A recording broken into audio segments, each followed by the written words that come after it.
பாய் விரிச்சு நாம் படுத்தா பால் எடுத்து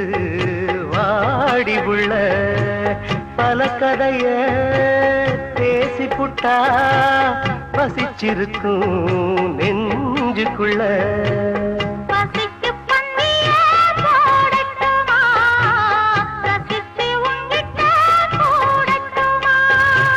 தவிச்சு நித்தமும் கேட்கட்டுமா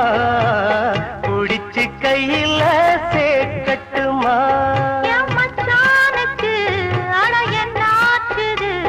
அது பூவாயி பின்னாலே வித்தானது அரும்பாகி மொட்டாகி பூ